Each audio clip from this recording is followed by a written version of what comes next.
প্রশ্ন হবে লাগামহীন, জানতে চাই, জানাতে চাই এই সময়ের pulse of politics.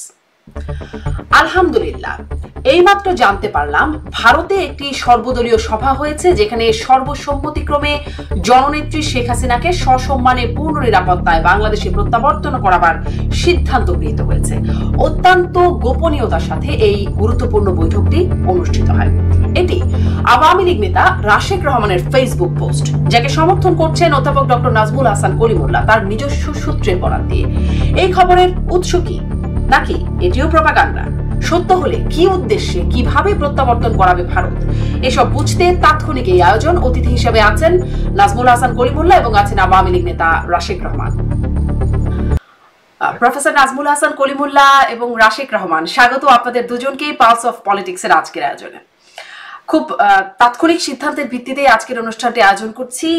Rashek Rahman, আপনার একটি ফেসবুক পোস্ট এবং ডক্টর নাজমুল হাসান কলিমুল্লাহর কাছ থেকে কিছু তথ্য পেয়ে আমি আলোচনা। রাশেক রহমান, আপনি আপনার ফেসবুক পোস্টে লিখছেন যে আলহামদুলিল্লাহ, এইমাত্র জানতে পারলাম ভারতে একটি সর্বদলীয় সভা হয়েছে, যেখানে সর্বসম্মতিক্রমে জননেত্রী শেখ হাসিনাকে সসম্মানে পূর্ণ নিরাপত্তায় বাংলাদেশে প্রত্যাবর্তন করবার সিদ্ধান্ত গৃহীত হয়েছে। অত্যন্ত গোপনীয়তার সাথে এই গুরুত্বপূর্ণ বৈঠক অনুষ্ঠিত হয়। জয় বাংলা, জয় বঙ্গবন্ধু। আপনার পোস্ট থেকে পড়লাম, আপনি এই যে শেখ হাসিনাকে ফিরিয়ে নেয়ার, পূর্ণ নিরাপত্তায় প্রত্যাবর্তন করবার সিদ্ধান্ত গৃহীত হয়েছে, এই তথ্যটির উৎস কি, কোথা থেকে জানলেন, কিভাবে জানলেন, কে দিল এই তথ্য? ডক্টর কলিমুল্লাহ এরকম কথা বলছেন, যার কারণে আপনাদের দুজনকে নিয়ে আজকের এই বিশেষ আয়োজন। জি, রাশেক রহমান। আপনাকে ধন্যবাদ আমাকে আজকের অনুষ্ঠানে আমন্ত্রণ জানানোর জন্য। প্রথম কথা হচ্ছে, আমাদের তো বিভিন্ন পর্যায়ের বন্ধু বান্ধব পৃথিবীর বিভিন্ন জায়গায় আছে। এখন সঙ্গতার কারণে আমাকে কে বলেছেন সেটা আমি বলতে যাব না। তার থেকেও বড় কথা হচ্ছে যে আমার কাছে মনে হয়েছে যে নিউজটা খুবই প্রাসঙ্গিক বর্তমান পরিস্থিতির সাথে। কারণ দিনের শেষে বাস্তবতা হচ্ছে যে বাংলাদেশ বলুন, ভারত বলুন, নেপাল, শ্রীলঙ্কা, মালদ্বীপ, পাকিস্তান, যেই দেশকে আপনি টেনে আনেন না কেন, দিনের শেষে গণতান্ত্রিক অভিযাত্রা, গণতান্ত্রিক মূল্যবোধ সুরক্ষিত না হলে আসলে কেউই তো নিরাপদ না। আর এই দক্ষিণ এশিয়ায় যে কোনো একটি বৃহৎ দেশ, এই ক্ষেত্রে বাংলাদেশ তো বটেই, সেখানে গণতান্ত্রিক মূল্যবোধ বলতে কি বোঝায়? শুধু কি একদিনের নির্বাচন? না। জুলাই আগস্টের যে আন্দোলনটা হয়েছে, সেখানে অবশ্যই অনেকগুলো কারণ মিলেই তো এই পরিবেশ বা পরিস্থিতি তৈরি হয়েছে। সেখানে নির্বাচনও একটা আলোচ্য বিষয় ছিল বটে, তাই না? তা নির্বাচনটা কেন? গণতন্ত্রের জন্য। এখন কোন দেশে প্রতিদিন যদি মৃত্যু উপত্যকায় পরিণত হয়, কোন দেশে আপনি যদি বিনা বিচারে মৃত্যুবরণ করেন, সেটা আগে পেছনে অথবা ভবিষ্যৎ, যেভাবে আপনি হিসাবে ধরেন না কেন, সেটা যে খুব শুধুমাত্র বাংলাদেশের জন্য, বাংলাদেশের মাঝে সীমাবদ্ধ থাকবে তা না, সেটা তো পৃথিবীর অন্য সকল দেশকে প্রভাবিত করবে। সেই জায়গা থেকে আমি যেটুকু খবর পেয়েছি, ভারত একেবারেই সুস্পষ্টভাবে বাংলাদেশের গণতান্ত্রিক অভিযাত্রা অব্যাহত থাকুক এবং সেই অভিযাত্রায় আওয়ামী লীগের মতো একটি বৃহৎ দল সেও অংশগ্রহণ করতে পারুক, এই জায়গাটায় তারা ঐক্যবদ্ধ জায়গায় আছেন। এটার মানে এই নয় যে সে অন্য কোনো দলকে গণতান্ত্রিক অভিযাত্রায় অংশগ্রহণ করুক, এটা চায় না। এটার মানে যে সকলে মিলে অংশগ্রহণ করুক, এটা চায়। তো এটা আবার রিনিউড হয়েছে এবং আমার কাছে মনে হয়েছে যে বর্তমান রাজনৈতিক প্রেক্ষাপটে এটাই তো হওয়ার কথা। কারণ আপনি যদি ভারতের মাননীয় প্রধানমন্ত্রী নরেন্দ্র মোদীর কথা ধরেন, সে তো হাজার হলো একটা democratically elected political party leader. He himself is a democratically elected political soul. So obviously কোনো না কোনো একটা মেকানিজমে কিছুদিন পর পর পলিটিক্যাল কনভিকশন এবং কমিটমেন্টের যেই জায়গাটা, এটা রিনিউয়াল তো প্রয়োজন হবে এবং সেই রিনিউয়ালের জায়গাটাই এখানে এসেছে। এটার সাথে ভারত নির্ভরতা বা দালালি করা বা কারো কাছে নিজেকে বিক্রি করে দেওয়ার কোনোই সম্বন্ধ। রাশিদ রহমান, সেই প্রসঙ্গটি আরেকটু আসবো যে ভারত আসলে মানে এই গণতান্ত্রিক অভিযাত্রায় ফিরবে বাংলাদেশ, এই সিদ্ধান্ত নেবার কে, সেই প্রসঙ্গটাতে আমি পরে আসবো। কিন্তু আমি আসলে একটু বুঝতে চাই যে আসলে এই তথ্যটার উৎস কি। কারণ আওয়ামী লীগ, এটি তার অফিসিয়াল ফেসবুক পেজ আছে, তারা বিভিন্ন তথ্য জানে, সেখানে বলতে পারতো।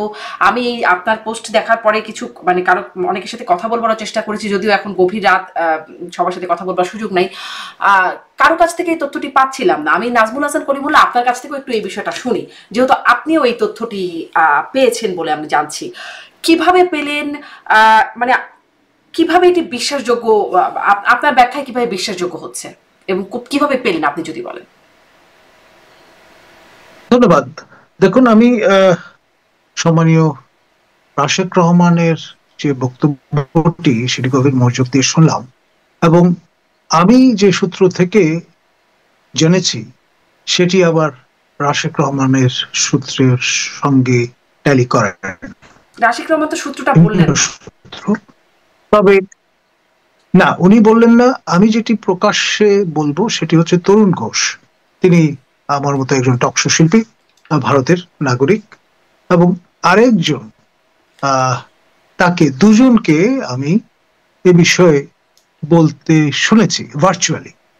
এবং তরুণ ঘোষ আরেক ধাপে গিয়ে বলেছেন যে এই সর্বদলীয় পার্লামেন্টারি যে বৈঠক, তার আগে ভারতের মহামান্য রাষ্ট্রপতি মুর্মু, তার সঙ্গে মাননীয় প্রধানমন্ত্রী নরেন্দ্র মোদী তিনিও দেখা করেছেন এবং অবহিত করেছেন বিষয়টি। 1, 2, 3 নম্বর যে বিষয়টি সেটি হচ্ছে আপনার ভারত সরোগেট মাদার বা ধাত্রী মাতা হিসেবে ভূমিকা পালন করেছে মহান মুক্তিযুদ্ধের সময়। এবং অনেকে আরেকটু খোলাসা করে বলেন যে বাংলাদেশ রাষ্ট্রের আতুরঘর হচ্ছে ফোর্ট উইলিয়াম, অর্থাৎ ইস্টার্ন কমান্ডের যে সদর দপ্তর সেখানটায়। এবং এখানে একটা সাজ রবও আছে। আপনার বেশ কিছুদিন ধরে যে কথাটি চাউর হয়েছে যে ভারত দুটি ক্যাটাগরাইজেশন ফেলেছে সারা বিশ্বের দেশগুলোকে। সবচেয়ে ওভারওয়েলমিং মেজরিটি কান্ট্রিজ তারা মিত্র, আর হাতে গোনা কটি দেশ তারা শত্রু রাষ্ট্র। তার মধ্যে সম্প্রতি 6টি রাষ্ট্রের আপনার লেবেলিং তারা করেছেন। তার মধ্যে 5ম স্থানে আছে বাংলাদেশ শত্রু রাষ্ট্র হিসেবে। খেয়াল করেন, এটি খুবই গুরুত্বপূর্ণ একটা, আমি মনে করি, ডিজুরো বেসিস, যে আপনার 71-এ মুক্তিযুদ্ধের সময়ও ইন্দিরা সরকার প্রায় 1 বছর ধরে নানান রকম প্রিপারেটরি গ্রাউন্ড তৈরি করেছে, এবং 6 ডিসেম্বর যে যুদ্ধ ঘোষণার ব্যাপারটি ঘটেছিল সেটারও একটা পরতে পরতে প্রিপারেশন ছিল। নভেম্বর থেকেই যশোর সেক্টরে ভারতীয় আপনার ট্যাঙ্ক প্রবেশ করেছিল বলে পাকিস্তানিরা দাবি করছিল।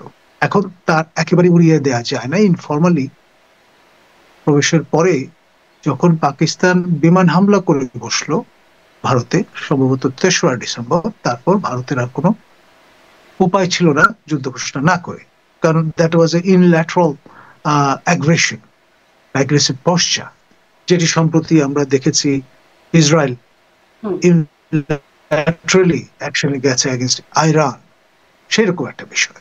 যাই হোক, ইতিহাসের অংশ।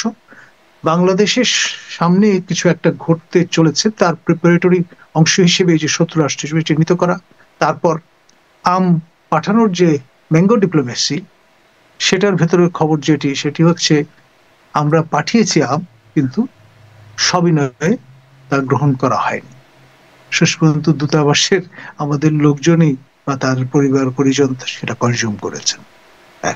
জি জি, কিন্তু এই যে মানে সর্বদলীয় বৈঠকে যে সিদ্ধান্ত হয়েছে বলে বলছেন ডক্টর কলিমুল্লাহ, মানে ভারতের মিডিয়া, তরুণ ঘোষের বরাত আপনি দিচ্ছেন, কিন্তু ভারতের মিডিয়াতে তো আমি অনেকগুলো পত্রিকা মানে মেইন স্ট্রিম দেখবার চেষ্টা করলাম, তারা অপারেশন সিন্দুর নিয়ে কথা বলছেন, ট্রাম্পের পলিসি নিয়ে কথা বলছেন, কিন্তু বাংলাদেশের প্রধানমন্ত্রীকে বাংলাদেশে প্রত্যাবর্তনের বিষয়ে কিছু কথা হয়েছে, সেখানে তো এটি আসছে না। মানে ভারতের মিডিয়াতে আবার অনেক রকম মিডিয়াতে কথাবার্তা হয়, অনেক গুজব হয় ভারতে। এটি গুজব না, আপনারা কিভাবে নিশ্চিত হচ্ছেন? কারণ আওয়ামী লীগ এটি দাবি করছে না কোথাও। করবার কথা নয়। আমি রাশেক রহমান বোধ কিছু বলতে চেয়েছিলেন, আপনারটুকু শুনে নিয়ে একই প্রশ্ন রাশেক রহমানকেও করবো, আপনার কাছ থেকে একটু শুনে নিই একটু। ঠিক আছে, আমি যেটি বলবো সেটি হচ্ছে এটিও শোনা গেছে যে সপ্তাহখানেক আগে মাননীয় ভারতের প্রধানমন্ত্রী নরেন্দ্র মোদী শিলগুড়ি নেক, যেটাকে চিকেন নেক বলি আমরা, সেই জায়গায় তার পদচিহ্ন এঁকে গেছেন, ঘুরে গেছেন, পার্সোনাল টাচ দিয়ে গেছেন। সেটাও খুব সাজেস্টিভ। এক, এখন আপনার কতগুলো অপশন আছে, তার মধ্যে একটি হচ্ছে সার্জিক্যাল স্ট্রাইক, আরেকটি হচ্ছে আপনার ড্রোন হামলার মতো কিছু বিষয়, আরেকটি হচ্ছে একেবারে সরাসরি আপনার বেলিজারেন্ট একটা পোস্টার নিয়ে এগিয়ে আসা, এবং তার ফলে ডিজুরো বেসিস যেটা অলরেডি তৈরি হয়েছে, শত্রু রাষ্ট্রের বিরুদ্ধে কিন্তু আপনি অ্যাকশনে যেতে পারেন, মিত্র রাষ্ট্রের বিরুদ্ধে নয়। এবং আপনি জানেন যে এরকম একটি সর্বদলীয় বৈঠক আয়োজন করা হয়েছিল আমাদের মাননীয় সাবেক প্রধানমন্ত্রী, বা এক অর্থে যিনি পদত্যাগ করেননি বলে জনশ্রুতি আছে, তিনি 2029 পর্যন্ত তার ক্যারিয়ার সে পর্যন্ত বহাল আছেন বলে কেউ কেউ মনে করে। তো সেই বিষয়টা সঙ্গে এটার একটা যোগসূত্র আছে যে তিনি হয়তো পূর্ণ নিরাপত্তা সহ উইথ ডিগনিটি বাংলাদেশে প্রত্যাবর্তন করতে পারেন।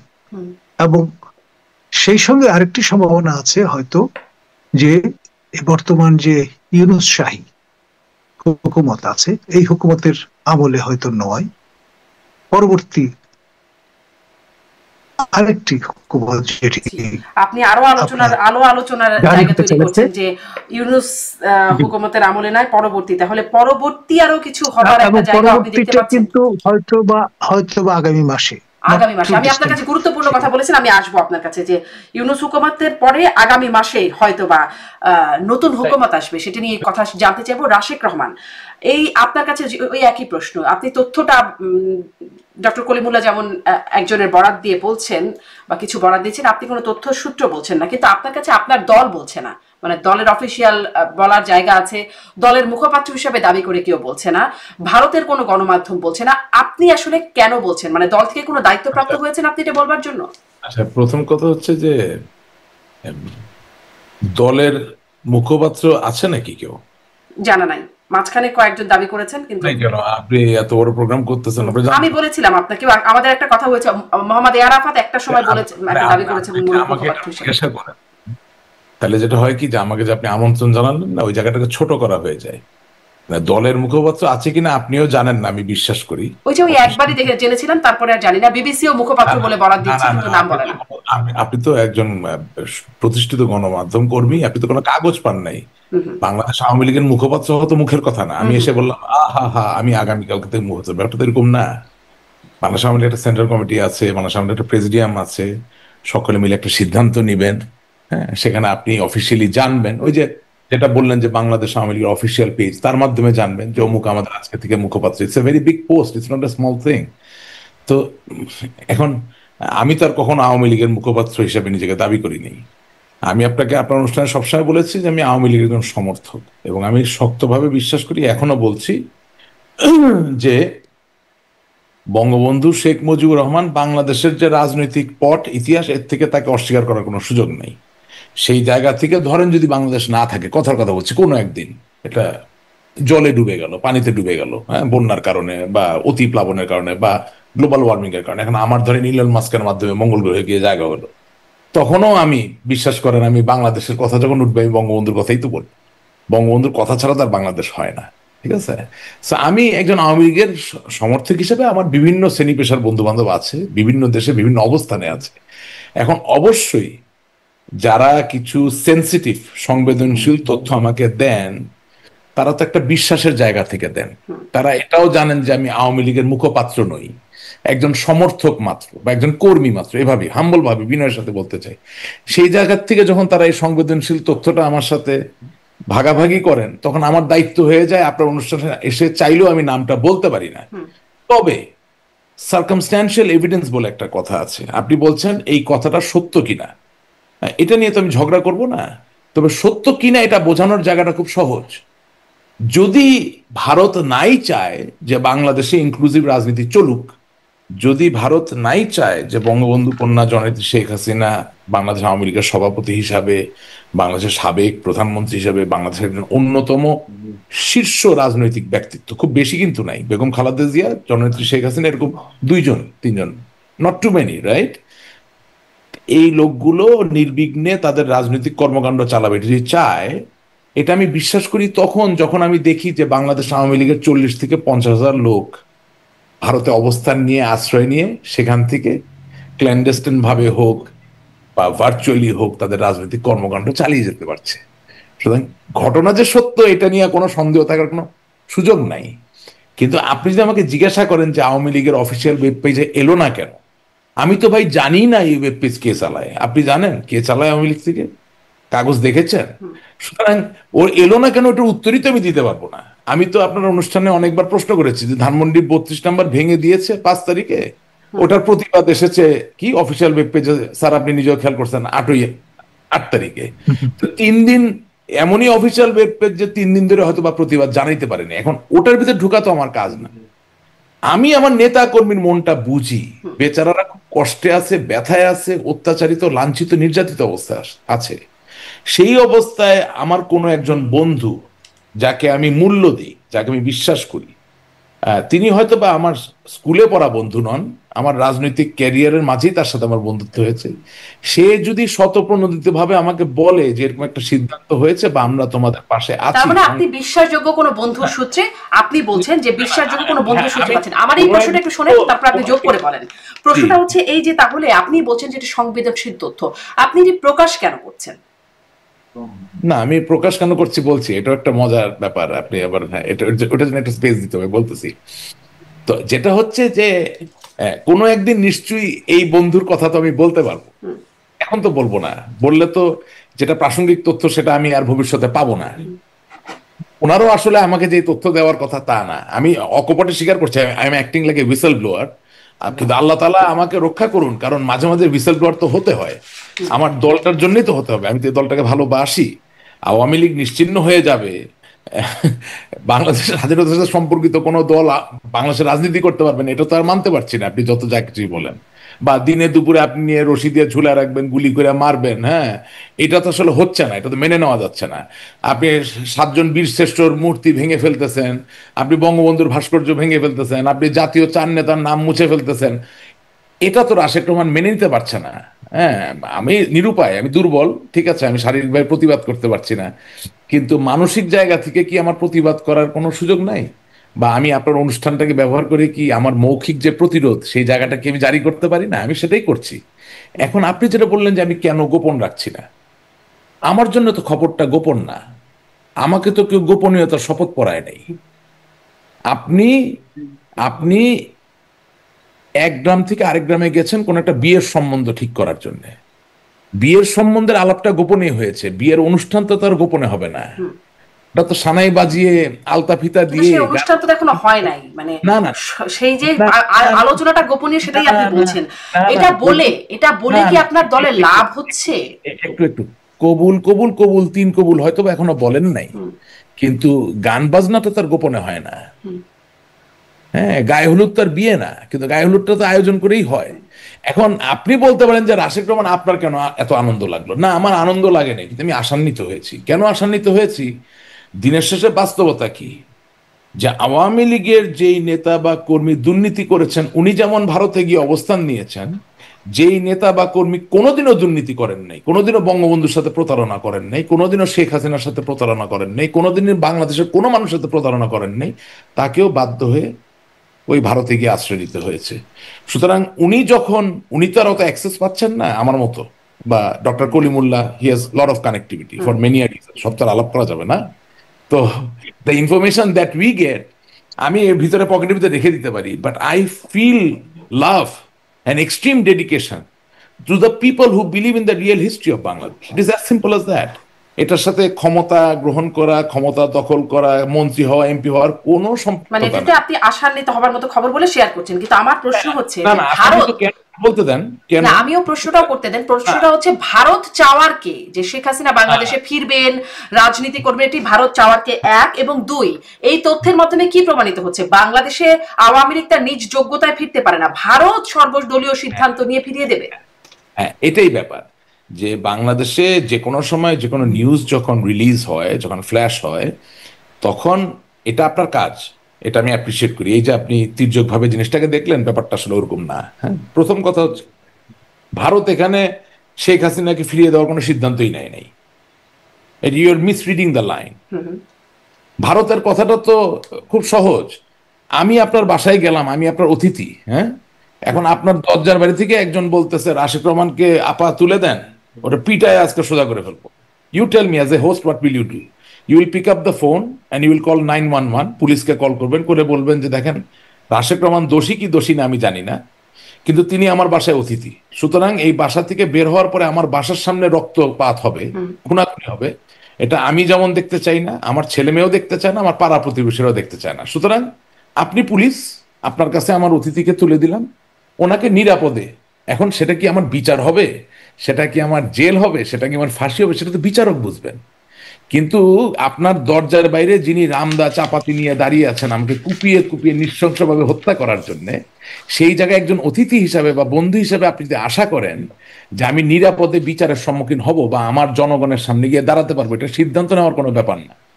এটা হচ্ছে একেবারে মানবিক একটা ব্যাপার। এটা এটা ভারত বলেন না, এটা পৃথিবীর যে কেউ, আপনি ইংল্যান্ডে বলেন, জিজ্ঞেস করেন যে আপনি কি চান যে শেখ হাসিনা এবং তার দলের নেতা কর্মীরা দিনে দুপুরে মানুষের দ্বারা প্রহিত হয়ে বা প্রস্তরাঘাতে বা নৃশংসভাবে জবাইয়ের শিকার হয়ে মৃত্যুবরণ করুক?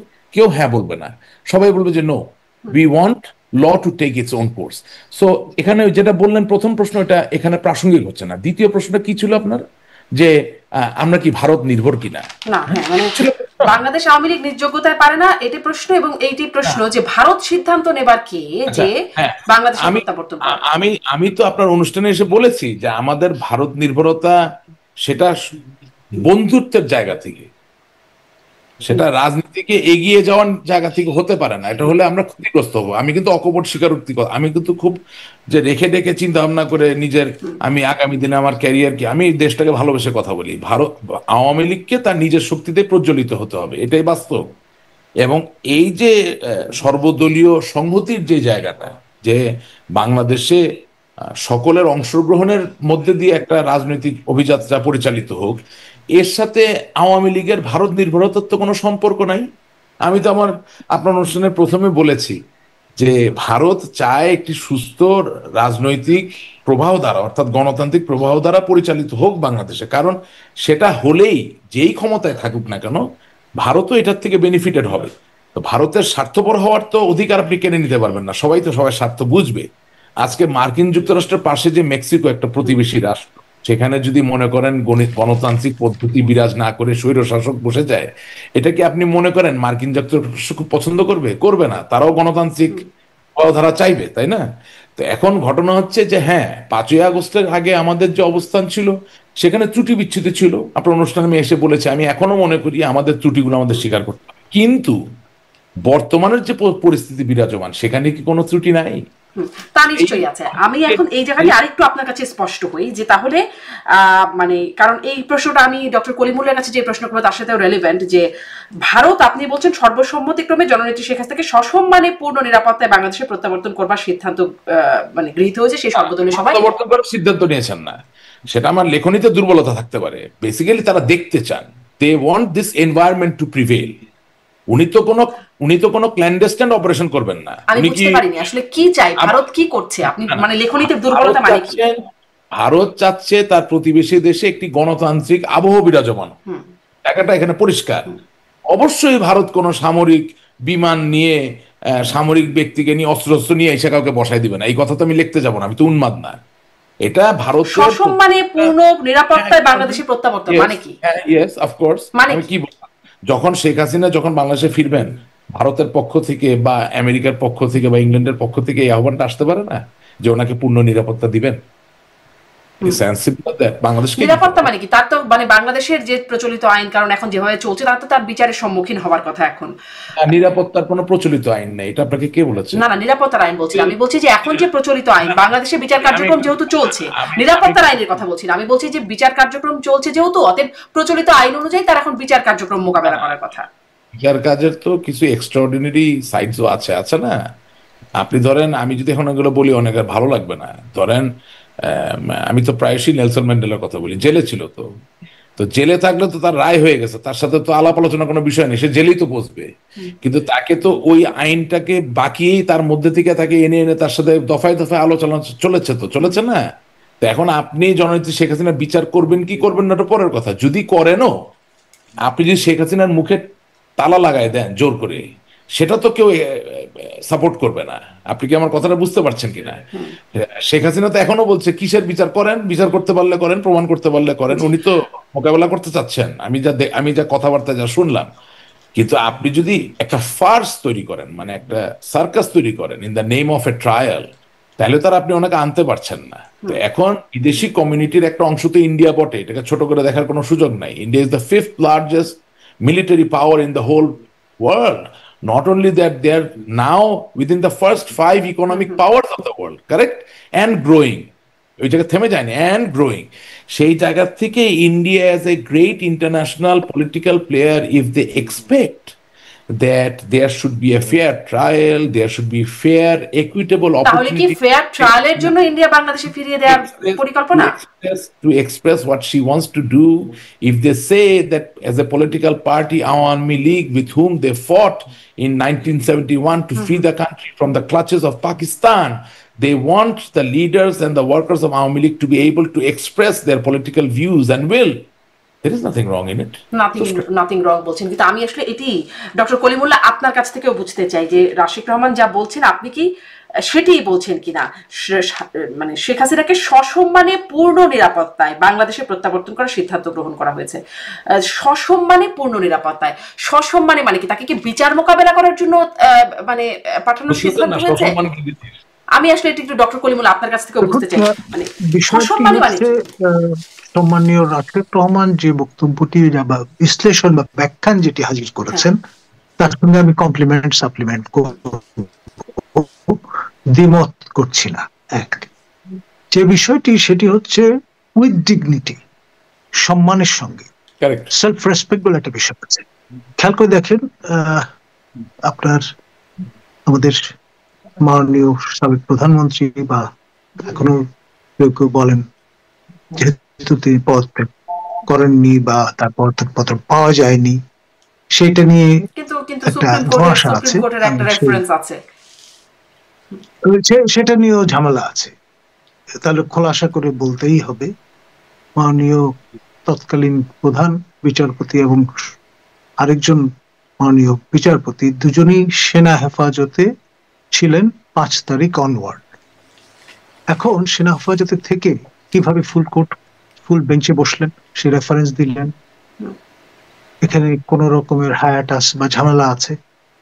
তারপরে যে বিষয়টি সেটি হচ্ছে একজন দণ্ডিত ব্যক্তি, আমাদের মাননীয় বর্তমান প্রধান উপদেষ্টা professor doctor Yunus, Nobel laureate, তিনি যখন শপথ গ্রহণ করেছেন তখন কিন্তু দণ্ডিত ব্যক্তি হিসেবে শপথ গ্রহণ করেছেন। আমাদের সিনিয়র সাংবাদিক এ কে এম পাটোয়ারি যখন এই বিষয়টা নিয়ে টক শোতে এটা ইস্যু হিসেবে তুললেন তখন তড়িঘড়ি করে তার এই দণ্ডমুক্তির ব্যবস্থা হলো। খেয়াল করেন, মানে একটার পর আরেকটা, মানে একটা ত্রুটি থেকে মানে তার তো রায় হবার কথা ছিল যেদিন কথা, তখন হয়নি। বিষয়টা হচ্ছে তিনি যেদিন শপথ গ্রহণ করেছেন সেদিন তিনি দণ্ডিত ব্যক্তি হিসেবেই শপথ গ্রহণ করেছেন। এটা একটা প্রেসিডেন্স তৈরি করলো। কিন্তু ভবিষ্যতে কেউ যদি সরকার প্রধান হন দণ্ডিত অবস্থায়ও, তাহলে এই যে প্রেসিডেন্স তৈরি হলো সেটা দেখে করা যাবে, কেউ মন্ত্রী হতে পারবেন দণ্ডিত অবস্থায়। আইনের যে প্র্যাকটিস, যে আপনি যদি পুরনো কোনো দৃষ্টান্ত দেখাতে পারেন এট হোম অর অ্যাব্রড, তাহলে সেটি দিয়ে আপনি ভবিষ্যতে একই ধরনের কাজ করতে পারবেন। স্পিরিট অফ দ্য ল তাই বল।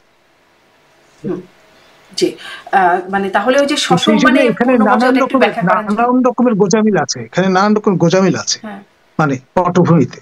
সেই বিষয়গুলো ফোরফ্রন্টে আসবেই। কদিন লুকিয়ে রাখবেন? কদিন আপনি কোর্সিভ একটা স্টাইলে সবার মুখ বন্ধ করে রাখবেন? সেটা তো সম্ভব হবে না।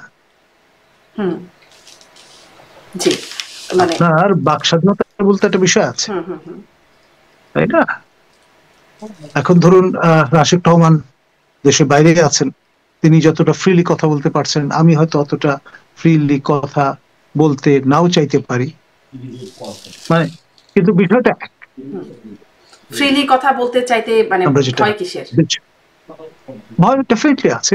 আপনার যে কোনো সময় আমার শ্রদ্ধেয় জ্যেষ্ঠ সহকর্মী প্রফেসর আবুল বারকাতকে কদিন আগে কথা নেই বার্তা নেই মাঝরাতে তুলে নিয়ে যাওয়া হয়েছে। শিক্ষক মানুষ, সেই ভয়টা আপনারও আছে। আচ্ছা, আপনি বলছিলেন, জি সেটি ভয় বুঝলাম, স্পষ্ট একজন মানে তাকে সসম্মানে ফেরানোর পরিকল্পনাটা কিরকম? আপনি বলছিলেন যে ডক্টর ইউনূসের হুকুমতে না হলেও হয়তো আগামী মাসেই, সেই বিষয়টাকে একটু স্পষ্ট করবেন, মানে কি আগামী মাসে কি? দেখুন, আপনার যে অবস্থাটা তৈরি হয়েছে গোপালগঞ্জে, এটা কি মেটিকুলাস ডিজাইনের অংশ না? এই প্রশ্নটা কেউ কেউ তুলছেন। আবার কেউ কেউ বলছেন যে মাস্টার মাইন্ড যারা, তারা হোমওয়ার্ক করেই গিয়েছেন বাঘের মতো তর্জন গর্জন করতে করতে। আবার ফিরবার সময় আমরা দেখলাম মার্জার বা বেড়ালের মতো সাজোয়া জানে মাথা নুইয়ে ঢুকে পড়ছে, মানে তাদের সেই মর্দানি আর অবশিষ্ট নেই। তো এই বিষয়গুলো এবং তার প্রতিক্রিয়ায় জেলা প্রশাসন যে ব্যর্থতার পরিচয় দিলেন, ব্রিটিশ আমল বলুন, পাকিস্তান আমল বলুন, বাংলাদেশ আমল বলুন, সবসময় আমরা দেখছি জেলা প্রশাসন কোনো গোলমালের আশঙ্কা করলে তৎক্ষণাৎ 144 ধারা জারি করার ঘোষণা দিয়ে দেন। এখানে ট্যাগিং এর ভয়ে জেলা প্রশাসন আপনার সেটা থেকে বিরত থাকলেন, এবং আপনার যখন লাইভ অ্যামুনিশন ব্যবহার হলো, মানুষের মৃত্যু ঘটলো, তারপর তারা 144 ধারা জারি করলেন, দায় সারলেন। তারপর আবার সেটাতেই শেষ হলো না, বিষয়টা সান্ধ্য আইন জারি করা হলো, এবং সান্ধ্য আইন জারি করে সেটা আবার এক্সটেন্ড করা হলো, তারপর আবারও 144 ধারা জারি করা হলো, এবং তারপর হুট করে আবার এই যে মেসেজটা কিছু কিছু ক্ষেত্রে চাউর হয়েছে, ফলে তড়িঘড়ি করে আপনার যেখানে পিনাকি ভট্টাচার্য প্যারিসে বসে একটা পরিকল্পনা আনফোল্ড করলেন যে হে গোপালগঞ্জবাসী, তোমরা মেইন স্ট্রিমের সঙ্গে যদি যুক্ত হতে চাও, this is almost like last call, এখনই সময়, তোমরা রাজি হয়ে যাও, আর তা না হলে তোমাদের বিরুদ্ধে অবরোধ রচনা করা হবে 1 মাসের জন্য, খাদ্য সরবরাহ বন্ধ করে দেওয়া হবে, ঔষধপত্র যাবে না, বিদ্যুৎ জল গ্যাস সব বন্ধ করে দেওয়া হবে, যে সরকারি দপ্তরগুলো আছে সেখানে যারা সেবা দান করছেন তাদের সবাইকে উইথড্র করে নিয়ে আসা হবে, এবং যেটাকে আমরা কোস্ট আর্থ পলিসি বা পোড়ামাটি নীতি বলি সেটি অবলম্বন করা হবে। 1 মাস সময়ের মধ্যে যারা বেরিয়ে আসবেন তারা আর কখনো ফেরত যেতে পারবেন না, এবং 1 মাস পরে যেটি হবে সেটি হচ্ছে এই অঞ্চলের নামও পাল্টে দেওয়া হবে। গোপাল নামটার সঙ্গে ঠাকুরের একটা সংস্পর্শ আছে, সনাতন ধর্মাবলম্বীদের একটা বিষয় আছে, মথুয়া সম্প্রদায়ের একটা সংশ্লেষ আছে, সুতরাং এটাকে চিরতরে কবর দিয়ে সেখানে হয়তো একটা আরবি বা ফার্সি নামের কোনো গঞ্জ জুড়ে দেওয়া হবে, যেমন পাকিস্তানিরা নেত্রকোনা বা এইসব আশপাশের অঞ্চলগুলোকে কোনটার নাম দিয়েছিলেন নেসারাবাদ, কোনটার নাম দিয়েছিলেন কায়দাবাদ, সেরকম একটা ইসলামীকরণ চলবে। এই হুমকি দেওয়ার পর আমরা দেখলাম খুব তড়িঘড়ি করে সান্ধ্য আইন, তারপর যেটাকে বলে 144 ধারা জারির যে বিষয়টা সেটা উবে গেল। এই যে সর্বশেষ হঠাৎ করে আপনার 180 ডিগ্রি সমারসল্টে চলে যাওয়ার যে দৃষ্টান্তটা প্রশাসন দেখালো, এর সঙ্গে এই সর্বদলীয় ঐকমত্যের একটা সম্পর্ক থাকলেও থাকতে পারে। কিন্তু আপনি এটাকে মানে 180 ডিগ্রি টার্ন কেন বলছেন? মানে সব সময় তো আর কারফিউ জারি থাকবে না বা সান্ধ্য আইন জারি থাকবে না, এক সময় তো উঠাবেই। কিন্তু যে পিনাকি অঙ্গুলি হেলনের দেশ উঠে বসে, তিনি যেহেতু এরকম একটা পলিসি আনফোল্ড করে দিয়েছেন, ধরেই নেওয়া হয়েছিল যে অ্যাকর্ডিংলি এই পলিসিটা পার্সু করা হবে। কিন্তু এটাও একটু বলবেন, পিনাকির অঙ্গুলিহীন মানে পিনাকি নির্দেশনায় দেশ উঠে বসে। আমি এই প্রসঙ্গটা কেন বলছি, কারণ হচ্ছে আপনার এই যে ঐতিহাসিক উপকরণ সমৃদ্ধ 32 নম্বরের জাদুঘরটি, যেটি জনগণের সম্পত্তি, ব্যক্তি মালিকানাধীন নয়, সেই বাড়িটি, ঐতিহাসিক বাড়িটি, স্থাপনাটি প্রথমে সেই স্থাপনা সহ আশপাশের সকল ভবন পুড়িয়ে দেওয়া হলো এবং আমাদের জলের গানের যিনি দলনেতা আপনার আনন্দ, তিনি এক কাপড়ে যদি বেরিয়ে না যেতেন তিনি অগ্নিদগ্ধ হয়ে মারা যেতেন। এবং মজার ব্যাপার হচ্ছে এই রাহুলের যে বাসায় বসবাস, জমিলা আইনুলের যে সম্পত্তি, সেইটিতে ফ্রান্সের মহামান্য রাষ্ট্রপতি এসেছিলেন, পদচিহ্ন রেখে গেছিলেন। সেই সূত্র ধরে রাহুল ফরাসি দূতাবাসে শরণাপন্ন হন এবং রাজনৈতিক আশ্রয় নিয়ে প্যারিসে উপনীত হন, যেখানে এর আগের রেজিমের সময় পিনাকি ভট্টাচার্য রাজনৈতিক আশ্রয় নিয়ে অবস্থান করছিলেন। খেয়াল করেন, এটা গেল প্রথম ধাপ। দ্বিতীয় ধাপে আমরা দেখলাম যে পিনাকির সার্বিক তত্ত্বাবধানে বুলডোজার নিয়ে এসে দুদিন ধরে এই মচ্ছব চলল, এই ভয়ঙ্কর মচ্ছব, অর্থাৎ আমাদের অমূল্য। কিন্তু পিনাকি ভট্টাচার্যের নির্দেশনায় যদি এটি হয়, পিনাকি ভট্টাচার্য বলেছিলেন সেনাপ্রধানকে সরাতে, পিনাকি ভট্টাচার্য বলেছেন রাষ্ট্রপতিকে সরাতে, তা তো হয় নাই। কিন্তু সেটি আলোচনাটা না হয় আরেকদিন করব। আমি আসলে এটি একটু বুঝতে চাই, ভারত পূর্ণ নিরাপত্তায় কিভাবে বাংলাদেশে শেখ হাসিনাকে ফিরাবে, ভারত কিভাবে নিরাপত্তা দেবে, ভারত কিভাবে ফেরাবে? দেখুন, আমাদের উড়োজাহাজে করে আমাদের ক্রুরা সসম্মানে নিরাপদে বাংলাদেশ থেকে ভারতে নিয়ে গেছে আমাদের সেই সময়কার প্রধানমন্ত্রী শেখ হাসিনাকে, এবং নিরাপদে আবার সেই উড়োজাহাজ ফিরে এসেছে। ভারতের সহযোগিতা ছাড়া, ভারতের অনুমতি ছাড়া বাংলাদেশের একটি সামরিক বিমান আপনার ভারতের আকাশসীমায় প্রবেশ করতে পারবে? কখনোই না, কশিন কালেও না, অনুমতি ছাড়া সম্ভবই না। কিন্তু সেটা তারা করেছেন এবং পূর্ণ নিরাপত্তা দিয়েই সেই বিমানটিকে একটি বিমান ঘাঁটিতে অবতরণ করানো হয়েছে দিল্লির সন্নিকটে।